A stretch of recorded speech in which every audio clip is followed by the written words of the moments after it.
আসসালামু আলাইকুম রহমতুল্লাহ। নড়াইল এক্সেল একাডেমির পক্ষ থেকে আপনাদের সবাইকে স্বাগতম। আজকের এই পর্বে আমি আপনাদেরকে দেখাবো কিভাবে মাইক্রোসফট এক্সেলে স্ক্রলবার হাইড এবং আনহাইড করতে হয়। আপনারা দেখতে পাচ্ছেন আমার সামনে একটা এক্সেল শিট ওপেন করা আছে। এই এক্সেল শিটে এই যে এখানে লাস্ট কলাম দেখা যাচ্ছে কিউ কলাম, এই কিউ কলামের পরেও আরও অনেক ইনফরমেশান এখানে আছে। আবার এই যে দেখেন লাস্টে 23 নাম্বার রো যে ইনফরমেশানগুলো আছে এর নিচে আরও অনেক রো আছে।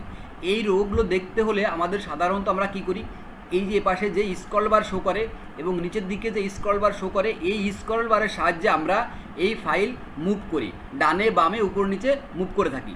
কিন্তু দেখেন আমার এই ফাইলের কোথাও কোনো স্ক্রলবার নেই। আমি তাহলে কিভাবে এই ফাইলের রাইট সাইডে যে ইনফরমেশানগুলো আছে সেভাবে কিভাবে দেখব, এবং এই ফাইলের নিচের দিকে যে ইনফরমেশানগুলো আছে সেগুলো আমি কিভাবে দেখব, এটা দেখার একটা ওয়ে আছে। আমি যদি এই যে কিবোর্ড থেকে রাইট সাইডে যে অ্যারো আছে সেই রাইট অ্যারোটা ক্লিক করি, আস্তে আস্তে করে আমি রাইট সাইডের ইনফরমেশানগুলো দেখতে পাবো। আবার যদি আমি কিবোর্ড থেকে ডাউন অ্যারো প্রেস করি তাহলে আস্তে আস্তে নিচের দিকে যে ইনফরমেশানগুলো আছে আমি সেগুলো দেখতে পাবো। কিন্তু এটা আসলে একটা লেন্দি প্রসেস। আপনার ফাইলটা যদি অনেক বড় হয় তাহলে সেই ক্ষেত্রে আপনাকে অবশ্যই স্ক্রলবার দরকার আছে।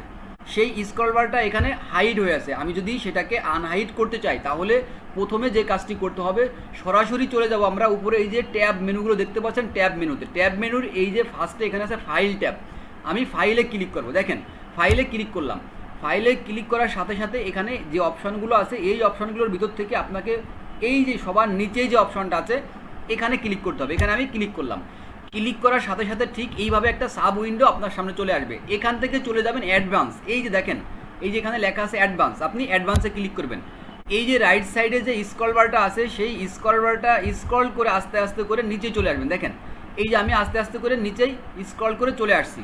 আসার পরে এই যে এখানে একটা লেখা আছে দেখেন display option for this workbook, display option for this workbook.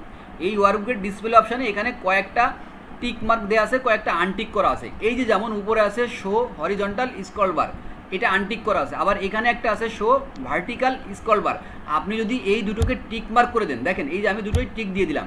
Tick দেওয়ার পরে এখন যদি আমি ওকে প্রেস করি দেখেন কি হয়। এই যে ওকে প্রেস করলাম, ওকে প্রেস করার সাথে সাথে আমার নিচের দিকে দেখেন এই যে স্ক্রলবারটা চলে আসছে। আবার এই যে ডান সাইডে যে স্ক্রলবারটা সেটাও কিন্তু এখানে চলে আসছে। আবার সেমভাবে আপনি যদি কোনো স্ক্রলবার হাইড করতে চান একইভাবে এই যে ফাইল ট্যাবে যাবেন, ফাইল ট্যাবে যাওয়ার পরে সেমভাবে এই যে অপশানে ক্লিক করবেন। অপশানে ক্লিক করার পরে এই যে অ্যাডভান্সে ক্লিক করবেন। অ্যাডভান্সে ক্লিক করার পরে যখন এরকম একটা উইন্ডো আপনার সামনে আসবে তখন এই স্ক্রলবার ধরে নিচের দিকে চলে আসবেন। নিচের দিকে আসার পরে দেখেন এই যে এখানে আছে display option for this workbook, এই যে শো হরিজন্টাল স্ক্রলবার, আর একটা আছে শো ভার্টিক্যাল স্ক্রলবার। আপনি এটা যেটা টিকমার্ক তুলে দিবেন, দেখেন এই যে আমি হরিজন্টাল স্ক্রলবারের টিকমার্ক তুলে দিলাম। তুলে দেওয়ার পরে যদি আমি ওকে প্রেস করি দেখেন এই যে নিচের দিকে যে স্ক্রলবারটা ছিল সেটা হাইড হয়ে গেছে। দেখেন কতটা চমৎকার। বিষয়টা খুবই সাধারণ, কিন্তু অনেক সময় এই সাধারণ বিষয় আমাদের কাছে খুব জটিল হয়ে দাঁড়ায়।